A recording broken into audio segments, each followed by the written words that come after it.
이렇게 되어 있는데요. 요거는 공공금융 제조 일부분에 대해서는 전자정보 같은 경우에는 425페이지.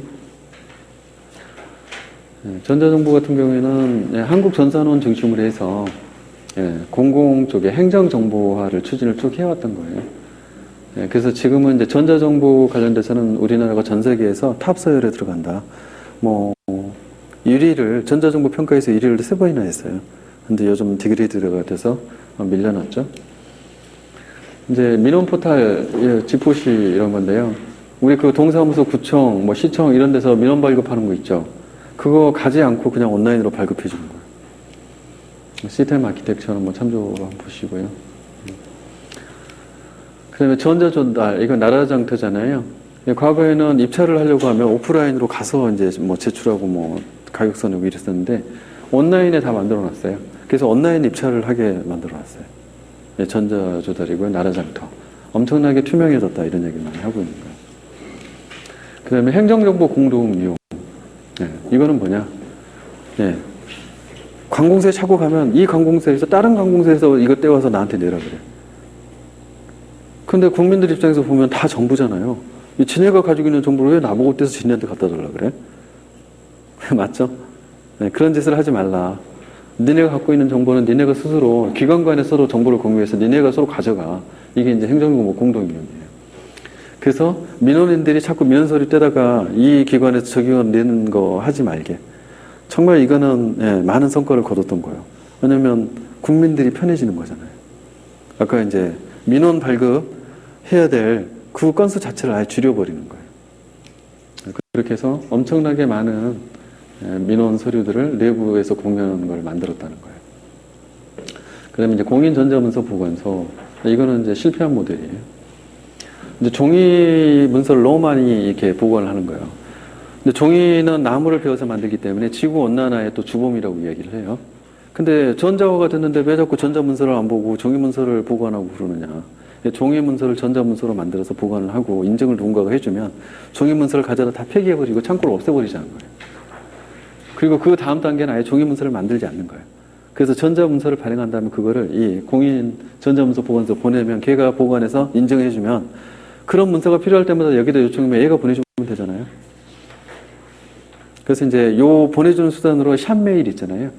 샵메일을 만들어서 보내주겠다 이렇게 했는데 실패했어요. 한동안 문제 엄청나게 나왔어요. 전자투표 시스템. 요거 이제 전자투표, 뭐 투표에 이제 요구 조건들이 많이 있죠. 그래서 이런 요구 조건들을 만족하면서 어떻게 하면은 요즘 투표 어떻게 해요? 학교 방문해서 도장 찍고 막 그러잖아요. 굉장히 하드한 과정이에요. 그리고 그걸 집계하는 것도 이제 쉽지 않고, 그 다음에 부정투표 시비도 엄청나게 많고, 어떻게 하면 전자적으로 그걸 다 해결을 할 수 있을까?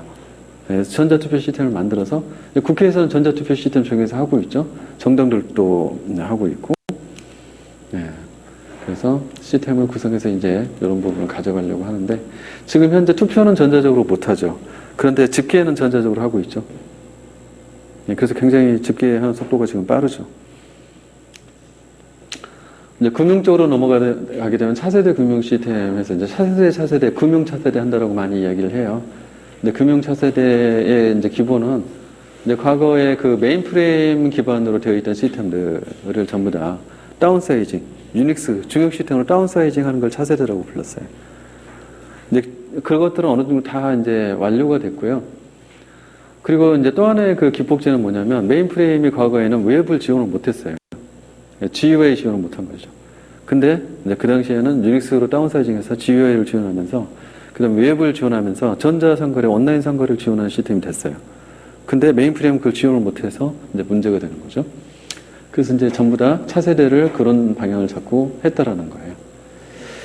그리고 이제 메인프레임 상에서 이 금융상품을 개발하고 런칭하고 이런 것들이 되게 이제 과정이 어려웠는데 이제 유닉스로 다운사이징 하면서 그 다음에 웹 기반의 뱅킹 또는 금융 모델을 개발하면서 어마어마하게 스피디하게 그런 것들을 출시할 수 있게 됐어요. 그래서 모두가 다 같이 차세대를 해서 다운사이징을 했죠. 근데 그거에 관련된 이야기들을 하고 있는 거고요. 이제 그 과정에서 MCI, 멀티 채널 인터페이스, 이게 금융권이 뭐냐면 금융기관 간의 연계가 엄청나게 일어나요. 은행 간의 연계, 그 다음에 금융결제하고 연계, 또 관리감독기관하고 연계, 한국은행하고 연계, 그 다음에 어때요? 카드사하고 연계하게 되면 또 카드사는 뭐야? 가맹점하고 연계. 그래서 그러한 트랜잭션들을 통합해서 처리해주는 시스템이 필요하다. 그래서 MCI라고 하는 고유한 큰 시스템이 이제 차세대에는 생겨 있는 거예요. 그 다음에 이기종의 시스템들이 많이 그동안에 만들어져 있다 보니까 그런 시스템들 간에 서로 트랜잭션을 교환하기 위한 EAI, 엔터프라이즈 애플리케이션 인티그레이션, 뭐 이런 것도 이제 필요해지게 되는 거예요. 그래서 이제 그런 이야기 하고 있고요. 국제회계기준에서 IFRS 이제 나와 있고요. IFRS 같은 경우는 이제 앞에서 국제회계기준 상에 우리나라가 지금 재벌 그룹들 때문에 지키지 못하는 것들, 또 회계가 투명하지 못해서 컴플라이언스 준수를 못하는 것들, 이제 이런 것들을 지켜라라고 하니까 어쩔 수 없이 이제 하게 돼서, 근데 결국에 방법은 뭐냐? IFRS를 하게 되니까 우리나라의 국제회계기준에 우리나라의 고유 회계기준을 맞출 수가 없어요. 그래서 우리나라의 회계기준은 그대로 기존 회계 시스템을 쓰고 있고요. 국제 회계기준으로 바꾸어주는 컨버전 해주는 시스템을 또 하나를 만들었어요. 그게 IFRS 시스템인 거예요. 이제 그런 방식으로 시스템을 하나 더 만들어서 구축을 했다라는 거고요. 그 바젤2 이제 이야기를 앞에서 했었죠. 컴플라이언스 때. 이제 그 부분에 대한 대응을 하기 위해서 시스템을 만든다. 그러면 자기자본 확충에 관련된 그것들을 산정하기 위해서 기본적으로 리스크를 산정하는 시스템들을 만들어야 되고, 그리고 자기자본의 비율을 계산을 해서 얼만큼 해야 되는지 이런 것들을 관리하는 시스템들이 만들어져야 된다. 자기자본 비율이 8% 이상이 돼야 된다라고 하는 게 있다라는 거고요. 이제 바젤 2도 이제 국제 이제 컴플라이언스이기 때문에 그 부분을 지키기 위해서 국내에서 시스템들 구축을 지금 많이 하고 있어요. 그 다음에 AML, 안티머니 런더리, 그래서 자금 세탁 방지법 때문에 만들어진 시스템이에요. 자금 세탁이 뭐예요? 정상 거래인 것처럼 해가지고 사실은 허위 거래죠.